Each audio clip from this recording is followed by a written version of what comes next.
recording the next chapter of A Court of Thorns and Roses.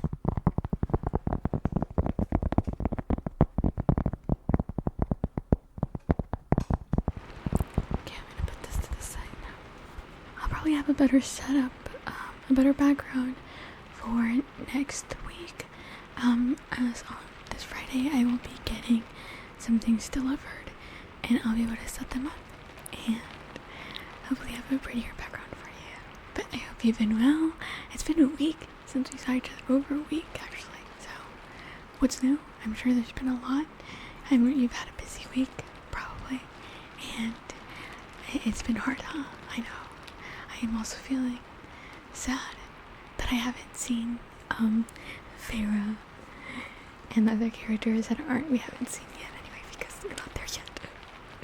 So we need to get through this quickly because I get so much ACOTAR feed in my social media, and it just makes me that much more excited to get to everything. So without further ado, we'll go ahead and continue. So this is A Court of Thorns and Roses by Sarah J. Maas, Chapter 10. Oh, we left at a bit of a cliffhanger, huh? That was my bad. My blood froze as a creeping, leeching cold lurched by. I couldn't see anything, just a vague shimmering in the corner of my vision, but my horse stiffened beneath me. I willed my face into blankness. Even the palmy spring woods seemed to recoil, to wither and freeze. The cold thing whispered past, circling. I could see nothing, but I could feel it, and in the back of my mind, an ancient, hollow voice whispered, "I will grind your bones between my claws. I will drink your marrow. I will feast on your flesh. I am what you fear. I am what you dread. Look at me. Look at me." I tried to swallow, but my throat had closed up. I kept my eyes on the trees, on the canopy, on anything but the cold mass circling us again and again. Look at me. I wanted to look. I needed to see what it was. Look at me. I stared at the coarse trunk of a distant elm, thinking of pleasant things like hot bread and full bellies. I will fill my belly with you. I will devour you.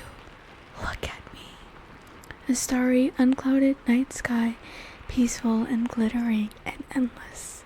Summer sunrise, a refreshing bath in a forest pool, meetings with Isaac, losing myself for an hour or two in his body, in our shared breaths. It was all around us, so cold that my teeth chattered. Look at me. I stared and stared at that ever-nearing tree trunk, not daring to blink. My eyes strained, filling with tears, and I let them fall, refusing to acknowledge the thing that lurked around us. Look at me. And just as I thought I would give in, and my eyes hurt so much from not looking, the cold disappeared into the brush, leaving a trail of still, recoiling plants behind it. Only after Lucian exhaled and our horses shook their heads did I dare sag in my seat. Even the crocuses seemed to straighten again. "What was that?" I asked, brushing the tears from my face. Lucian's face was still pale. "You don't want to know." "Please, what was it, that cereal you mentioned?" Lucian's rusted eye was dark as he answered hoarsely. "No, it was a creature that should not be in these lands. We call it the bogey. You cannot hunt it, and you cannot kill it, even with your beloved ash arrows. Why can't I look at it? Because when you look at it, when you acknowledge it, that's when it becomes real. That's when it can kill you." It's just an interesting concept. It feels like the boogeyman, is that it? Is that like maybe the lore behind the boogeyman? It's like I don't know, it feels like it's a thing that would be in a children's horror story as a thing that lurks under your bed, you know.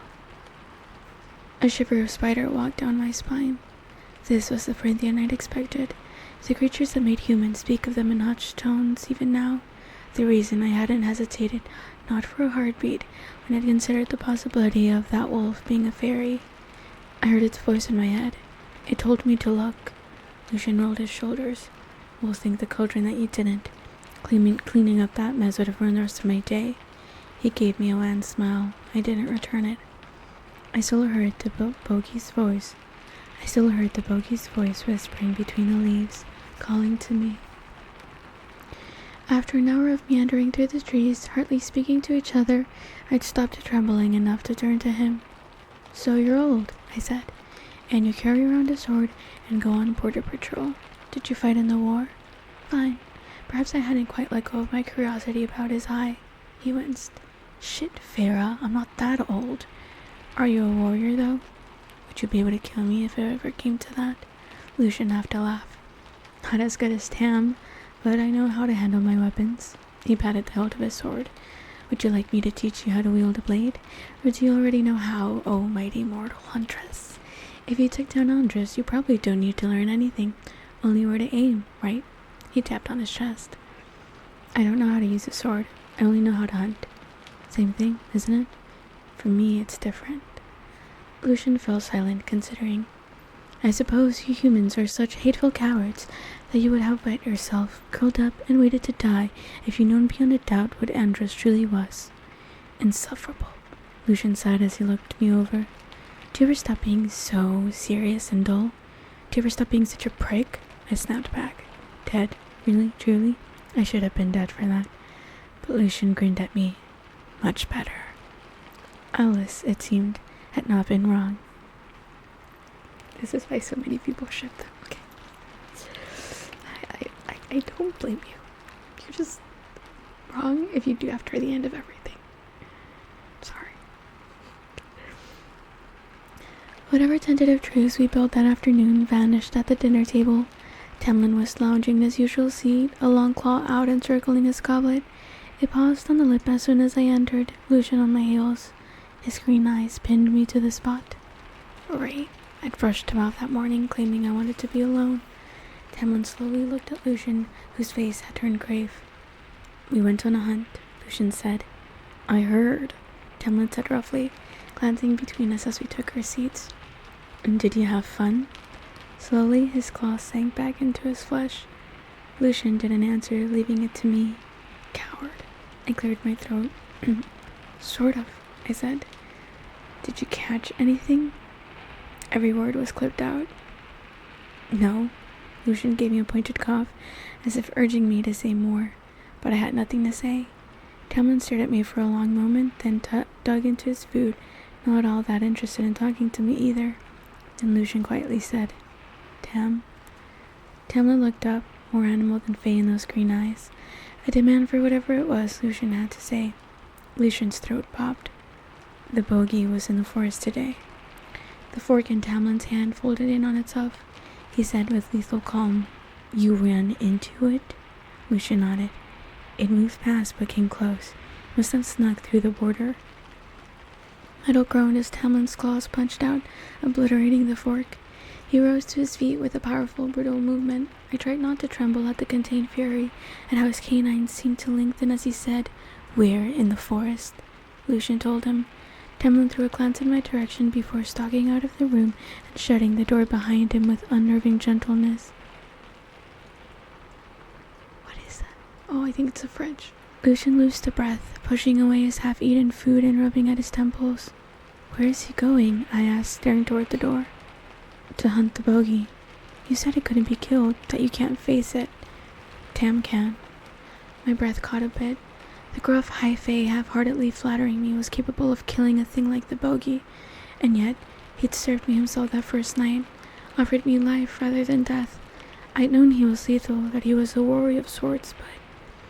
So he went to hunt the bogey where we were earlier? Lucian shrugged. If he's going to pick up a trail, it would be there. I had no idea how anyone could face that immortal horror, but it wasn't my problem. And just because Lucian wasn't going to eat anymore didn't mean I wouldn't. Lucian, lost in thought, didn't even notice the feast die down.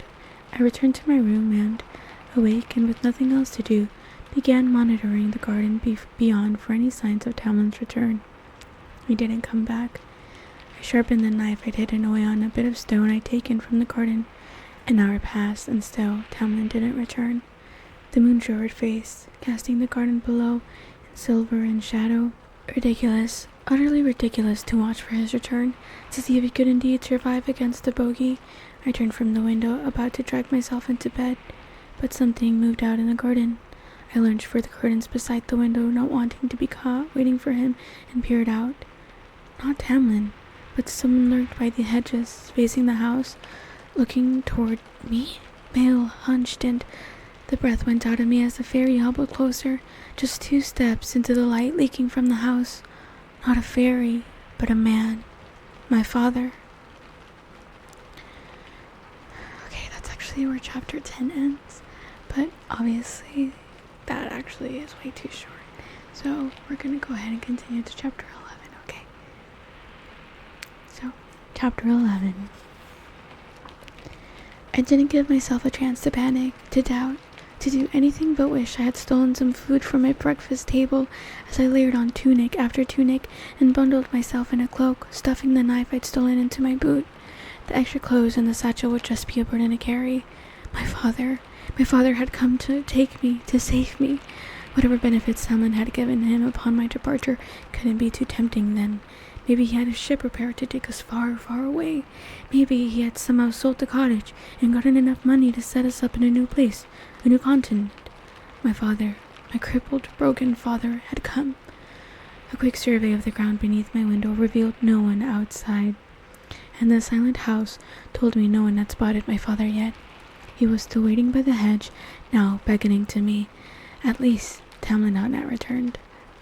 With a final glance at my room, listening for anyone approaching from the hall, I grasped the nearby trellis of wisteria and eased down the building.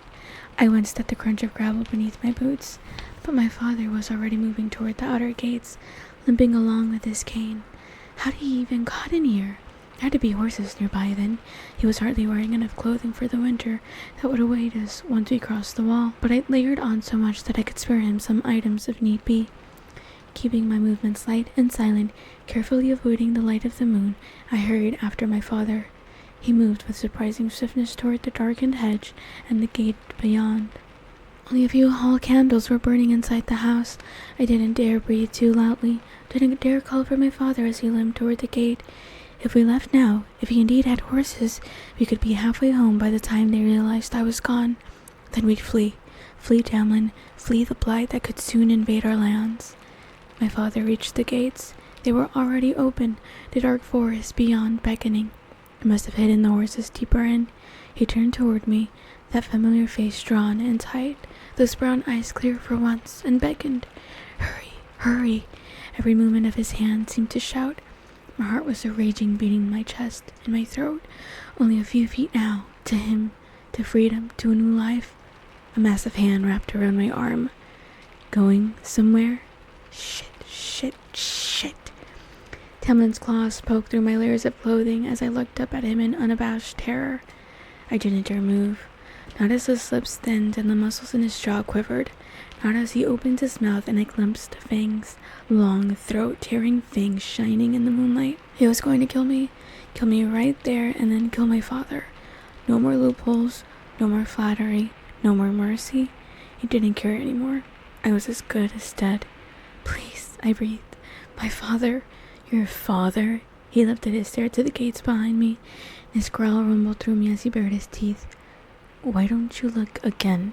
He released me. I staggered back a step, whirling, sucking in a breath to tell my father to run, but he wasn't there. Only a pale bow and a quiver of pale arrows remained, propped up against the gates. Mountain ash. They hadn't been there moments before, hadn't. They rippled as if they were nothing but water, and then the bow and quiver became a large pack, laden with supplies. Another ripple, and there were my sisters, huddled together, weeping. My knees buckled. What is... I didn't finish the question. My father now stood there, still hunched and beckoning, a flawless rendering. Weren't you warned to keep your wits about you? Tamlin snapped. The human senses would betray you. He stepped beyond me and let out a snarl so vicious that whatever the thing was by the gates shimmered with light and darted out as fast as lightning shrieking through the dark. Fool, he said to me, turning. If you're ever going to run away, at least do it in the daytime. He stared me down, and the fangs slowly retracted. That's a very Good boy, Tamlin. The claws remained. There are worse things than the bogey prowling these woods at night. That thing at the gates isn't one of them, and it still would have taken a good long while devouring you. Somehow, my mouth began working again, and of all the things to say, I blurted, "Can you blame me? My crippled father appears beneath my window, and you think I'm not going to run for him? Did you actually think I'd gladly stay here forever, even if you're taking care of my family, all for some treaty that had nothing to do with me and allows your kind to slaughter humans as you see fit?" He flexed his fingers as if trying to get the claws back in, but they remained out, ready to slice through flesh and bone. "What do you want, Feyre?" "I want to go home." "Home to what, exactly? You'd prefer that miserable human existence to this?" "I made a promise," I said, my breathing ragged, "to my mother when she died, that I'd look after my family, that I'd take care of them. All I have done every single day, every hour, has been for that vow, and just because I was hunting to save my family, to put food in their bellies, I'm now forced to break it." He stalked toward the house, and I gave him a wide berth before falling in to step behind him. His claws slowly retracted. He didn't look at me as he said, "You are not breaking your vow, you are fulfilling it, and then some by staying here.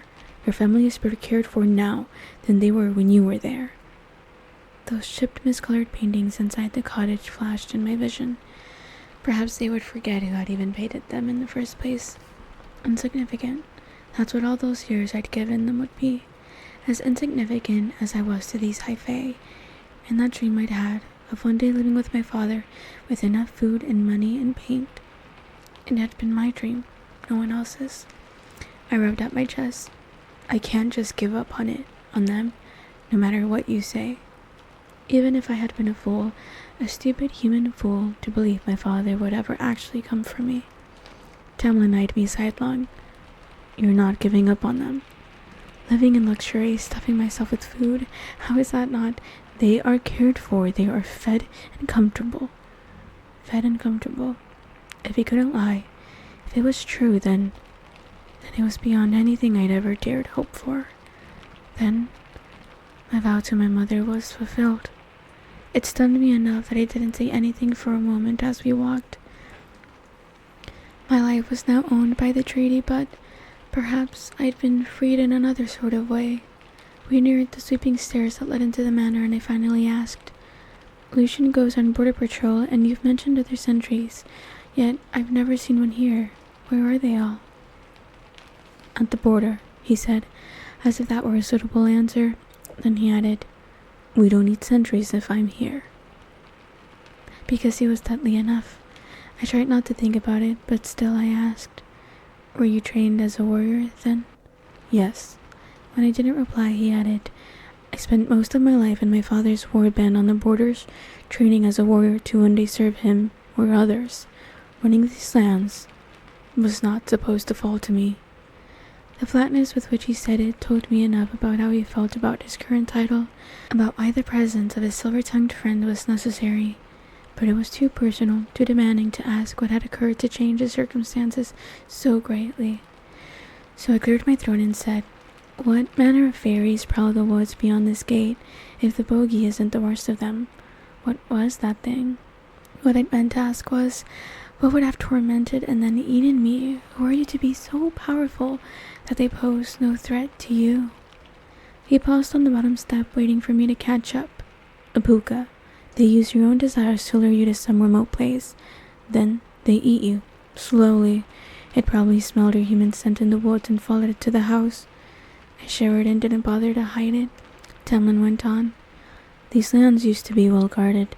The deadlier fairies were contained within the borders of their native territories, monitored by the local Fey lords, or driven into hiding. Creatures like the puka never would have dared set foot here, but now the sickness that infected Printhean has weakened the wards that kept them out." A long pause, like the words were choked out of him. "Things are different now. It's not safe to travel alone at night, especially if you're human." Because humans were defenseless as babes compared to natural-born predators like Lucian and Tamlin, who didn't need weapons to hunt. I glanced at his hands but found no trace of the claws, only tanned, calloused skin. What else is different now? I asked, trailing him up the marble front steps. He didn't stop this time, didn't even look over his shoulder to see me as he said, everything. So I truly was to live there forever.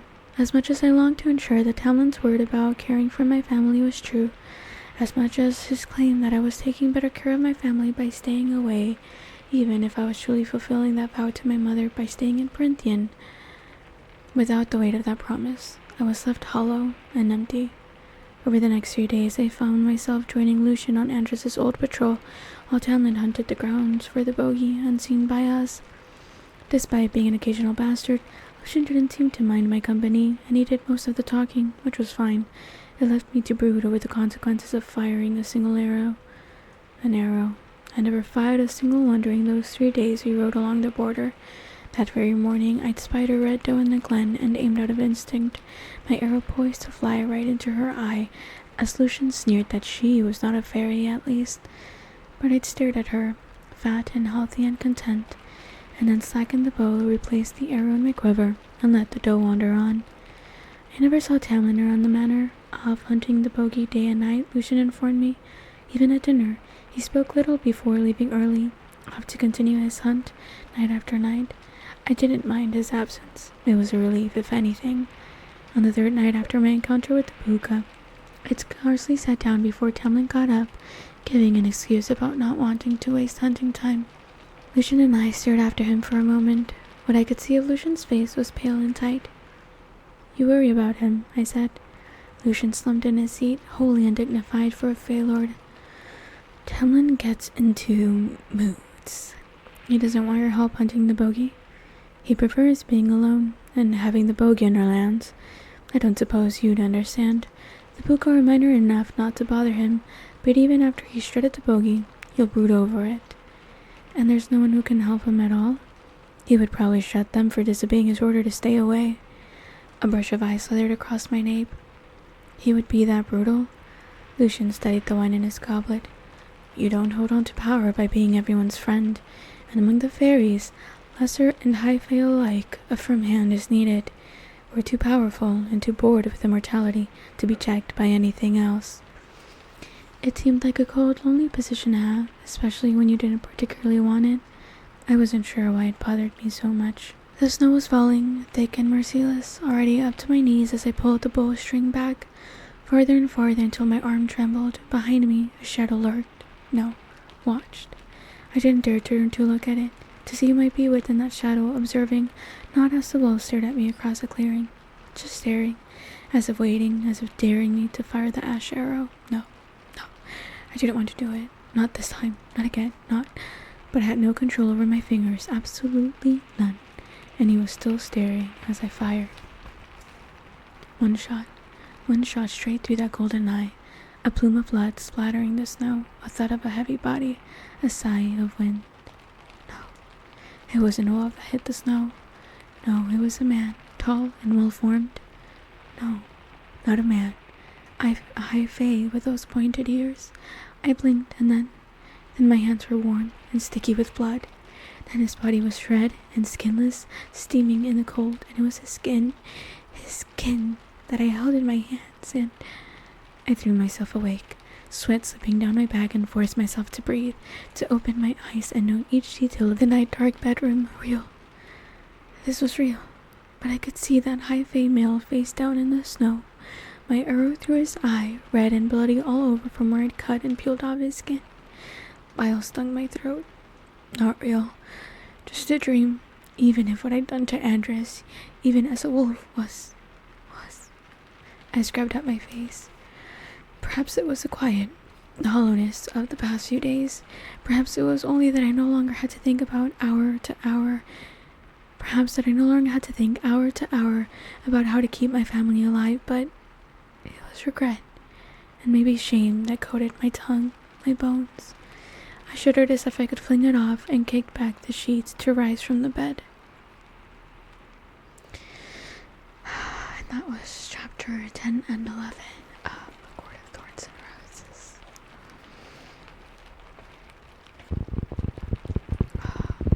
So interesting.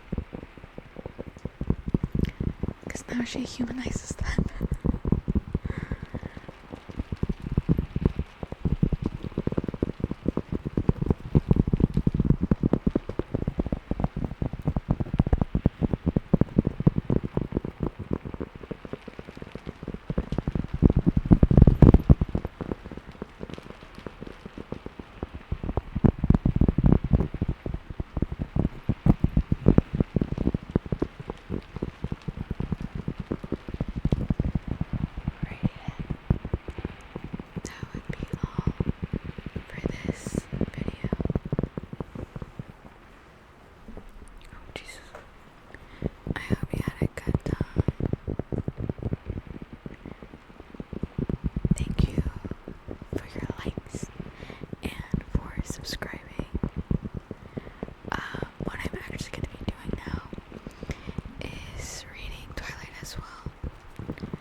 Accents.